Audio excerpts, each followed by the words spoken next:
it's an amazingly vast topic, the topic of Hinduism. And just like the rabbi did so eloquently, I will try to give you a brief summary of what is Hinduism, and then what do we learn about ourselves and about spirituality from the Hindu Festival of Lights, Diwali. So the word Hindu or Hinduism is not actually found in any Hindu scripture. So that's a name that was given over in the last few hundred years, you can say. It's something that developed. Just like calling the Native Americans Indians, just kind of, someone gave them that name and it stuck. It's something like that. I don't want to get into the long story. The original name of Hinduism is Sanatan Dharma. So Sanatan actually means eternal, no beginning, no end. Just like God is eternal and we are eternal, souls are eternal, so the path to God must also be eternal. Otherwise, if it began at some point, well, there were souls and there was God, but there was no way to get to God, that doesn't make sense. So the path to God also has to be eternal. And dharma can also be defined in many ways depending who you're talking to, but the simplest way to understand it is that's how you get to God, through dharma. So how does a soul reach God? By following dharma. So, and what kind of dharma? The eternal, the Sanatan Dharma. So Sanatan Dharma or Hinduism is very inclusive. It's actually considered to be the universal path to God for all the souls. Anyone can adopt it, anyone can follow it. It's simply the Sanatan Dharma are eternal principles that describe and teach you who you are, who God is, what your relationship to God is, and how you can consummate that relationship, how you can actually meet God and be with God forever. The teachings of Hinduism are actually divided into two main sections. We call Aparadharma and Paradharma.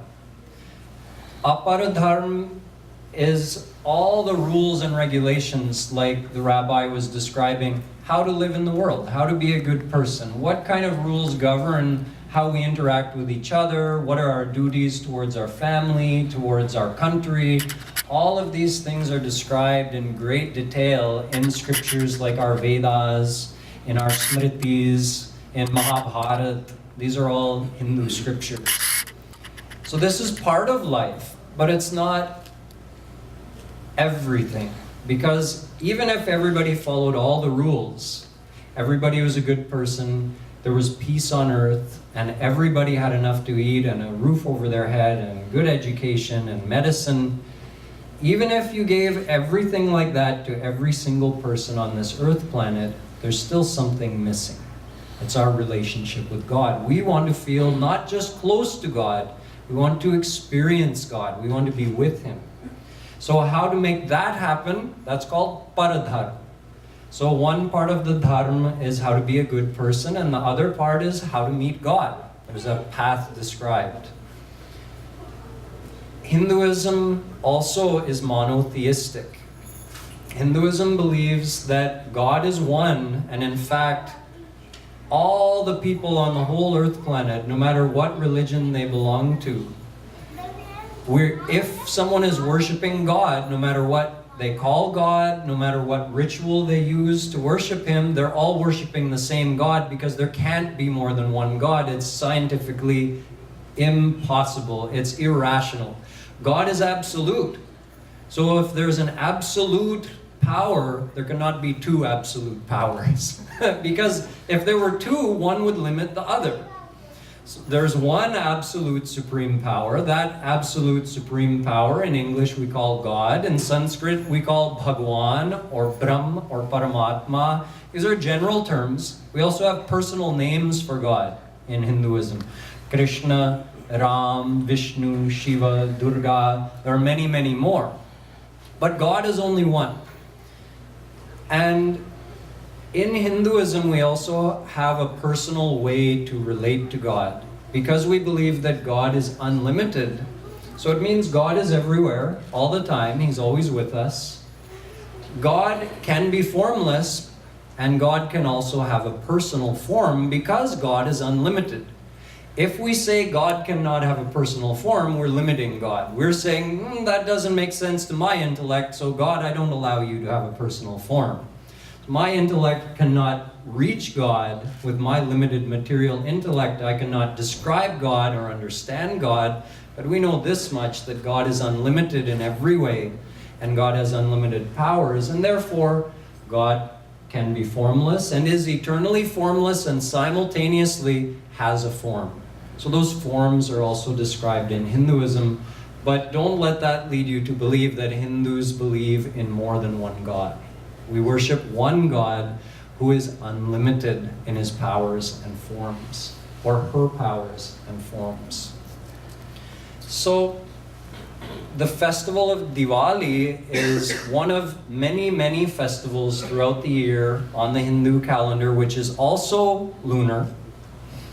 This year, Diwali was, or 2010, Diwali was on November 5th, but it's actually the new moon. Whatever day the new moon falls on, that's Diwali. So in Diwali, which is also the festival of lights, the origin of Diwali is a divine event. In Sanskrit, a divine event is called a Leela. A divine event which takes place on the earth planet is called a Leela. So there was a Leela involving Ram, Bhagwan Ram, Sita Ram, returning to his city of Ayodhya, which is still there now. This happened a long, long time ago in India. Ayodhya is still there in North India. Ram was away from Ayodhya for 14 years, and as he was returning, because he was the beloved king of Ayodhya, all of the people anticipating his return cleaned the whole city, top to bottom, every corner, and decorated the whole city with lights to welcome their beloved Ram home. So that was the beginning of how lights got associated with Diwali. The whole city was decorated with what we call diyas, the little clay or earthen container holding some ghee with a wick and burning. So everywhere on the rooftops, on the windowsills, on the door sills, on the boundary walls, everything was covered in diyas to welcome Ram home. So nowadays also we remember that day, that important day of Bhagwan Ram returning home, and we also decorate our homes to welcome God into our home. And on a personal level, the light of Diwali, similar to what the rabbi was describing in the end, the light of Diwali represents knowledge and goodness.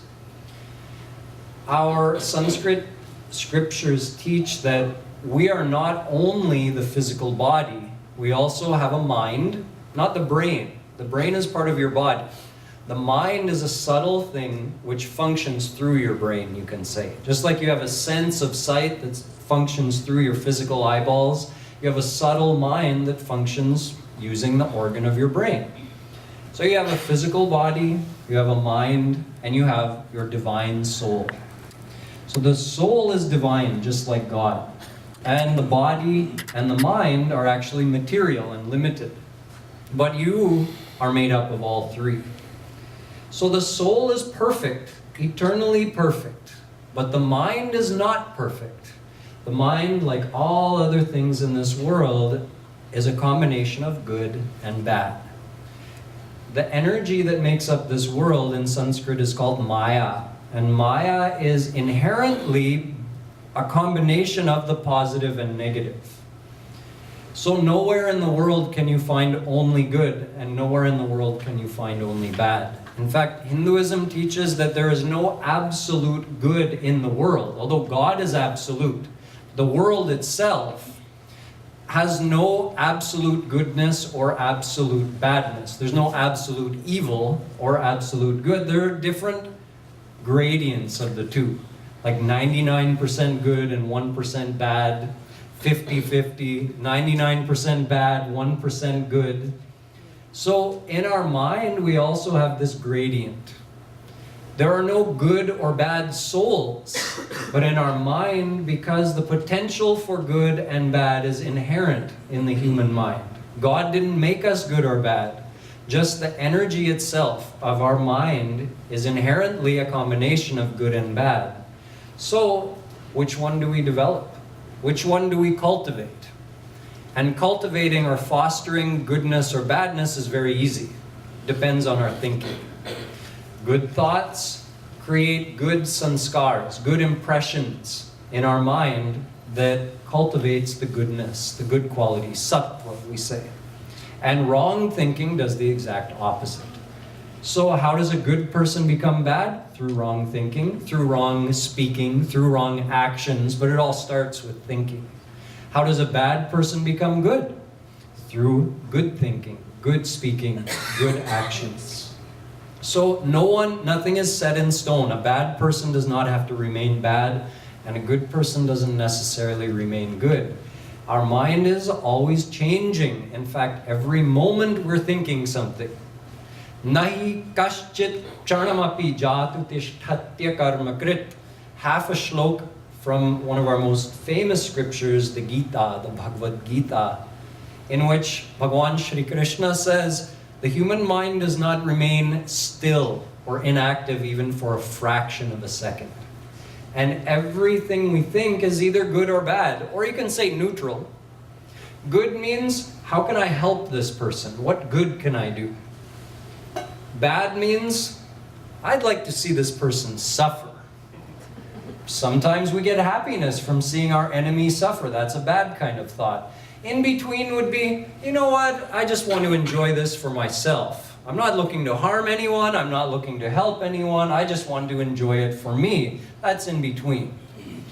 So those bad and good thoughts or actions, they leave bad or good sanskars or impressions on the mind, which either is cultivating the good quality of the mind or the bad quality. So on Diwali, we actually think about that these lights represent the good quality. Darkness represents the bad quality, and the light represents the good quality, and that we're meant to be developing that good quality. And on another twist on the symbology, the soul is a spark of light, and God is like the sun.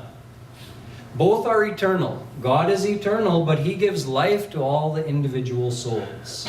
So we have an eternal relationship with Him. Even though we have temporary physical relationships with each other, like you and all of us and me, we met today. Some of us have never met before, and some of us may never meet again. So we came together for a short time. Some of us, like my physical mother and father in this life, we're together for our whole life. That's a lifelong relationship. But from the perspective of eternity and the eternity of the soul, it's a temporary relationship. Our only eternal relationship is with God. God is always within every soul, giving life to that soul, gracing that soul.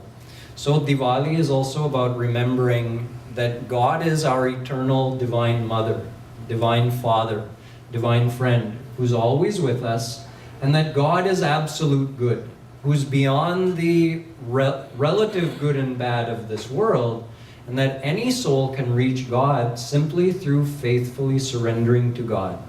A feeling of loving surrender in the heart that becomes absolute surrender results in receiving God's ultimate grace, which means you get to meet God face to face. This, in a nutshell, is the meaning of Diwali and my best effort at summarizing the philosophy of Hinduism. Thank you. Namaste.